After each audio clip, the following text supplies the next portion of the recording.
थी, लेकिन लोग तब भी नौकरी कर रहे हैं, बोल रहे हैं नौकरी तो नौकरी है। अभी रेलवे इसके पहले जब जमीन लेती थी तो बदले में नौकरी देती थी, अभी रेलवे ने मना कर दिया कि आपकी जमीन का हम पैसा दे देंगे लेकिन आपको नौकरी नहीं दे सकते। मतलब चारों तरफ से नौकरी मिलने के दरवाजे बंद हो रहे हैं। और हमारा देश जो दुनिया का सबसे युवा देश है, जिसकी 29 साल मीडियन एज है, यानी कि जो औसत उम्र है वो 29 साल है, 30 साल की उम्र, सबसे जवान देश, ये नौकरी की तरफ भीड़ लगा करके जा रहा है। और जब नौकरियां मिलना बंद हो गई है, क्योंकि लोग बोलते हैं नौकरी तो नौकरी है, मैं आपसे एक सवाल पूछना चाहूंगा। अगर आप अपने ससुराल जाएं और ससुर आपको बैठने को ना कहे, साली आपसे बात ना करे और साला आपको पानी पीने को ना पूछे, क्या उस ससुराल में दोबारा जाओगे? कुछ घर जमाई हैं वो जाएंगे, बोल रहे सर वहीं से पैसा आता है, ससुराल द्वारा सहायता प्राप्त, वो लोग जाएंगे। लेकिन बाकी लोग बोलेंगे हमारे स्वाभिमान को चोट लग गई, हम नहीं जाएंगे।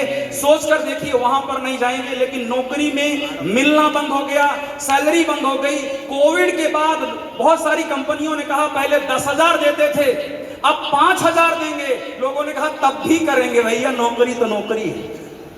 मैं आपसे एक चीज जानना चाहता हूं और आप जरा सोचिएगा कि इतना तिरस्कार होने के बाद भी हम नौकरी क्यों करना चाहते हैं। लॉर्ड मैकाले नाम का एक आदमी अंग्रेजों का सिपाही था, बहुत बड़ा सिपाही।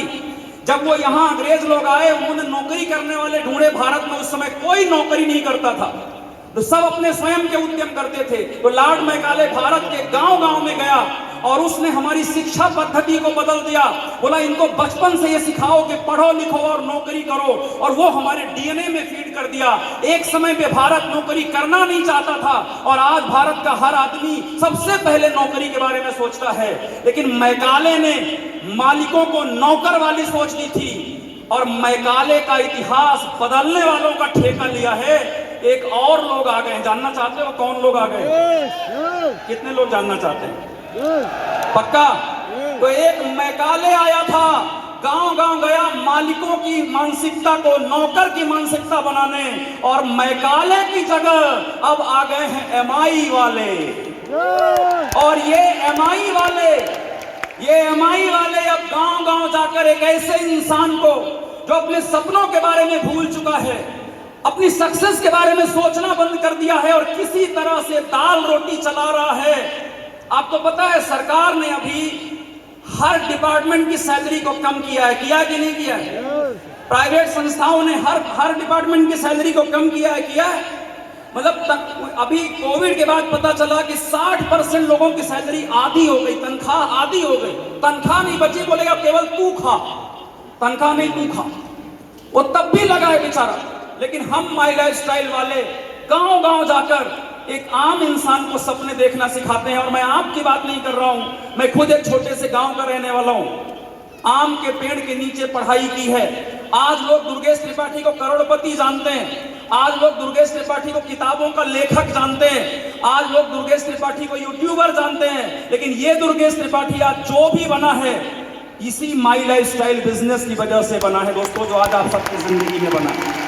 तो मैं एक चीज कहता हूं आपको, आपके हालात आज कुछ भी हो, आप गांव से हो, आप शहर से हो, आप हिंदी मीडियम से हो, आप इंग्लिश मीडियम से हो, वो मैकाले ने जो हमारे डीएनए में डाला है ना, उसको हमको निकाल कर एमआई वालों का संकल्प लेना है कि हम लोग गांव-गांव जाएंगे।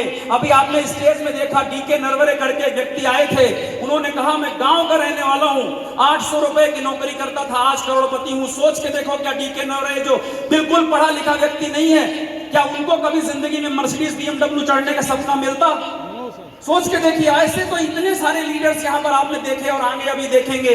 दोस्तों, माई लाइफ स्टाइल के बारे में एक चीज कहूंगा कि प्रथमे नार्जिता विद्या, द्वितीये नार्जिता धनम, तृतीये नार्जिता पुण्यम, चतुर्थे किम करिष्यति। यानी सबसे पहले इस बिजनेस में विद्या अर्जित करो। हमारे पुराणों में यह श्लोक लिखा है, प्रथमे नार्जिता विद्या, यानी सबसे पहले विद्या अर्जित करो। पहले 2 साल माई लाइफ में पैसा कमाने के लिए काम मत करो। यहां पर लोग हफ्ते भर काम करते हैं, निगेटिव हो जाते हैं यार। हफ्ते भर काम करते हैं, निगेटिव, 6 महीने में निगेटिव, 3 महीने में निगेटिव, 2 महीना। वो मैकाले ने जो डाला है ना नौकरी की मानसिकता, वो 2 साल इस बिजनेस में माई लाइफ के प्रति समर्पित हो जाओ, अपने एक्टिव अपलाइन के प्रति समर्पित हो जाओ और उनसे ये सीखो कि हम इस बिजनेस में आगे कैसे बढ़ सकते हैं। प्रथमे नार्जिता विद्या, पहले सीखो। द्वितीय नार्जिता धनम, उसके बाद धन के बारे में सोचना स्टार्ट करो। और जब अगर आज मैंने विद्या अर्जित की, मैंने इस बिजनेस से धन अर्जित किया, वो सब तो किया ही, जो सबने बताया गाड़ी बंगला पैसा नहीं आएगा तो कौन नहीं करेगा भाई, बात सही है। लेकिन अब बारी आती है तृतीय नार्जिता पुण्यम में भी। आलोक सर ने आपसे कहा कि अपनी जिंदगी आप देने को तैयार हो। हाँ आलोक सर, मैं इस भरे स्टेज से अनाउंस करता हूं कि इस गांव वाले दुर्गेश त्रिपाठी को माई लाइफस्टाइल ने यहां पहुंचाया है। मेरी जिंदगी माई लाइफस्टाइल के साथ है। मैं जब तक मेरी सांसें हैं माई लाइफ में हूं। और अपनी बेटी को आज मैंने स्पीच क्यों दी मालूम? अपनी बेटी को स्पीच इसलिए दी कि वो देखे, वो जाने, वो आपके बीच में आए और इस बिजनेस को अपनी जिंदगी में अपनाए कि मैं कल इस दुनिया में ना भी रहूं तो अगली जनरेशन भी मेरी माई लाइफस्टाइल में है। इस सोच के साथ मैं ये काम कर रहा हूं। तृतीय नार्जिता पुण्यम, अपने लिए तो सब कर लेते हैं, पहले अपने लिए करो, लेकिन अब इस बिजनेस को माई लाइफस्टाइल को सिर्फ धंधा मान के मत करो, पुण्य मान के करो।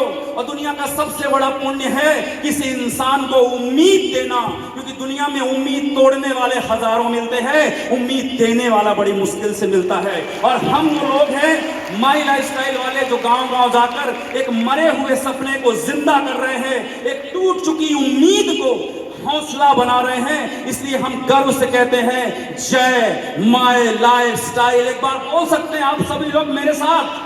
गर्व है आपको? एक बार बोल के दिखाइए, जय माई लाइफस्टाइल, जय माई लाइफस्टाइल। हम वो मैकाले की नौकरी की मानसिकता को त्याग कर अपने खानदान का पहला करोड़पति बनने का संकल्प लेते हैं आज कि माई लाइफस्टाइल अगर हमारी जिंदगी में आया है तो अब हम अपने परिवार का पहला करोड़पति बनेंगे और उसके बाद लोगों की मदद करेंगे। करते हो वादा? और ये जो जीटीसी रैंक है दोस्तों, जब शुरुआत किया था 200, 500, 1000 रुपए का ऑर्डर नहीं मिलता था, आज 200 करोड़ कैसे हो गया? उसका सिर्फ एक वजह है, सिर्फ एक वजह, ईमानदारी। मैं अगर मेरी ताकत कुछ मानता हूं और कुछ भी नहीं, मेहनत सभी करते हैं, ईमानदारी। किससे ईमानदारी? इस माई लाइफस्टाइल से ईमानदारी। और दूसरी ईमानदारी किससे? अपने आप से, अपने परिवार से ईमानदारी। कौन सी ईमानदारी की बात कर रहा हूं सुनो। इस धंधे में आकर कुछ लोग कहते हैं किसी तरह से 5000 आ जाए, 10,000 आ जाए, ये बेईमानी है। ये आपकी अपने आप से बेईमानी है अगर आप माई लाइफ को 10,000 के लिए करते हो। ईमानदारी उस दिन होगी जिस दिन आप इसे 2,10,000 हफ्ते के लिए करोगे। 10,000 नहीं, 10,000 नहीं, हमको 2,10,000 चाहिए। ये सोच लेकर काम करना है, क्योंकि अगर इतना बड़ा मौका मिल गया तो दाल रोटी के लिए नहीं, हम लोग अपने सपनों के लिए काम करेंगे, क्योंकि हम लोग धनिया बोने वाले लोग हैं। ये सर नो। तो हम सभी, मेरी तरफ से आप सभी को शुभकामनाएं हैं। लगे रहो मेहनत के साथ, ईमानदारी के साथ, बड़े सपनों के साथ और मैकाले की शिक्षा पद्धति को बदलो, एमआई वालों की शुरुआत करो। Thank you so much. जय माई लाइफस्टाइल। Thank you.